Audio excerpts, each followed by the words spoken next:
नमस्कार, आप देख रहे हैं युवा हित। मैं आपका होस्ट एंड दोस्त निशांत फिर से जोरापारा पे उपस्थित हूँ और आज यहाँ की बात होगी जोरापारा का सौंदर्यीकरण और जोरापारा का विकास, समुचित विकास हो पा रहा है या नहीं। हमारे साथ में यहाँ से समाज सेवी हैं और युवा नेता हैं और यहाँ के सामाजिक मुद्दों को हर प्लेटफॉर्म से उठाने की कोशिश करते हैं ताकि उसका समुचित समाधान हो सके। शिव श्रीवास जी, आपका हार्दिक अभिनंदन है हमारे शो में। सबसे पहले मैं सभी दर्शकों को अपना नमस्कार कहना चाहूँगा। जैसे कि यहाँ पर अभी के डेट में लॉकडाउन खोल दिया गया है जी। जिससे जनता इतनी प्रभावित हो चुकी है कि जो लॉकडाउन का जो दिन प्रतिदिन उल्लंघन होते आ रहा है, जहाँ डिस्टेंस बनाने का जो नियम रखा गया था उसका तो बिल्कुल रूप से उल्लंघन हो रहा है। जिससे इसमें बिलासपुर से लेकर छत्तीसगढ़ के जितने भी राज्यों को खोला है, ये कल की डेट में बहुत ही दिक्कतों में आ सकती है। क्योंकि ये राज्य में ऐसा है कि शराब को खोल देने से कोई भी आदमी अपने जो नियम बनाए गए उनका उल्लंघन ही प्रतिदिन बढ़ते ही जा रहा है। ये आप अपने वीडियो में भी देख सकते हैं।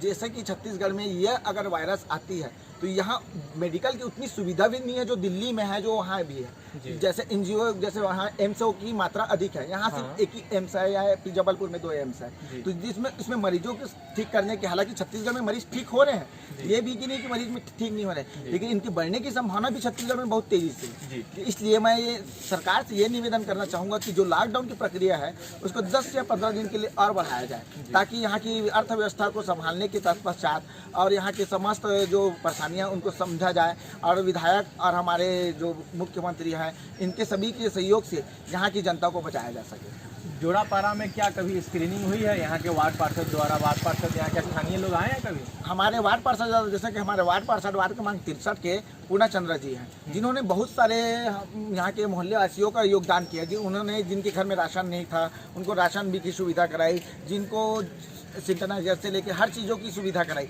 उसके तत्पश्चात भी शासन द्वारा उनको मना किया गया कि कुछ भी सुविधा होगी तो शासन सुविधा करेंगे, जिससे कई गरीबों वर्गों के लोगों को, कोई जिनके मध्यम वर्गों के लोगों को खाने पीने से लेकर कई परेशानियों का सामना करना पड़ता है।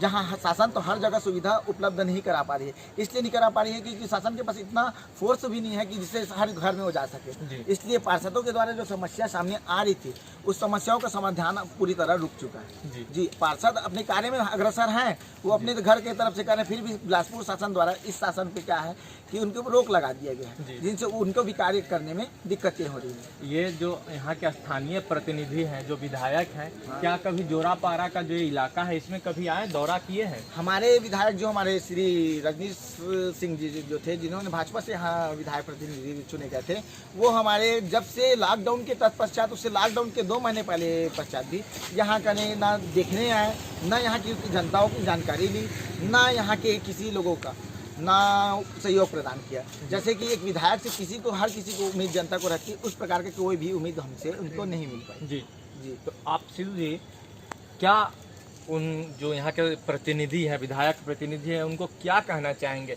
जनता उनको जोरापारा से वोट दी और उस इलाके से वो शुद्ध लेने तक भी नहीं आए, जैसा आप बता रहे हैं, तो एक यहाँ के स्थानीय निवासियों के मन में क्रोध है उनके प्रति?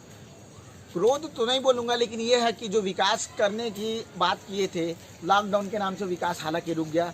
अभी ये समस्याओं को हम समझ सकते हैं, जैसे कि जान रहे हो कि लॉकडाउन में कुछ कार्य नहीं हो पा रहा है। जैसे हमें लॉकडाउन में घर में रहना है क्योंकि हमारे कार्य नहीं हो सकता है, लेकिन जो राशन वितरण है ये सब तो वो अपने पर करवा सकते थे ना? हाँ, जैसे कि राशन दुकानों से राशन देने की मांग है, वो सब राशन मिल रहे हैं। लेकिन यहाँ का नहीं, ये हो जा रहा है कि बिलासपुर शहर में इतनी जनसंख्या होने के बाद कि लॉकडाउन का उल्लंघन प्रतिदिन करता है। अगर 1-2 पॉजिटिव भी पाए जा रहे हैं तो यहाँ की संक्रमित लोगों की संख्या हजारों से ज़्यादा 10,000 तक पहुँच सकती है, क्योंकि यहाँ इतने नियमों का उल्लंघन किया जा रहा है। तो सरकार से मेरा ये अनुरोध था कि जबकि यहाँ के लॉकडाउन करने की प्रक्रिया को जो हमारी सरकार द्वारा, हमारे मुख्यमंत्री द्वारा बढ़ाने यानी खोलने का आदेश दिया गया, तो कुछ नियम और डिस्टेंस का ऑर्डर दिया गया था, जिसका पूर्ण रूप से उल्लंघन हो रहा है। इस उल्लंघनों को रोकने के लिए, शासन को फिर से दबाव डालने के लिए, या फिर केंद्र सरकार से हम यही करते हैं, हमारे प्रधानमंत्री जी नरेंद्र मोदी जी चाहते तो वो सर्वप्रथम लॉकडाउन कर इसलिए किए ताकि अपने देश की जनता को बचा सकें।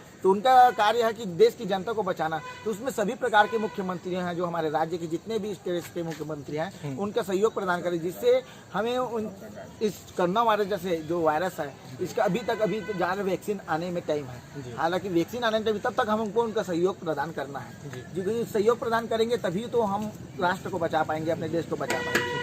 इसलिए हम उनसे आग्रह करते हैं, हमारे बिलासपुर से रहे चाहे फिर कहीं से भी छत्तीसगढ़ के कोई भी विधायक रहे, सबसे आग्रह करते हैं कि वो ऐसा यदि अर्थव्यवस्था को देखकर अपना अगर कोई खोलना भी कुछ चाहते हैं तो डिस्टेंसिंग का जो ऑर्डर है उसे पूर्ण रूप से लागू कर दिया जाए। हालांकि उस वहाँ जहाँ पब्लिक की जब शराब की दुकानें हैं, कई ऐसे सब्जी दुकानें हैं, तो वहाँ शासनों को ज़्यादा रूप में अलर्ट किया जाए जिससे वहाँ की सुविधा बने रहे। जी, बहुत बहुत धन्यवाद शिव जी आपका, जो आपने इतनी अच्छी बातों को रखा।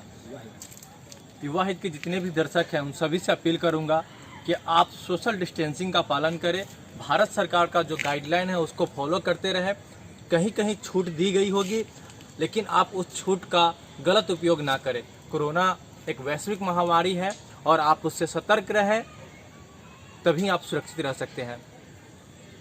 युवा हित के लिए मैं निशांत, कैमरा पर्सन ऋषभ के साथ, जोरापारा, बिलासपुर।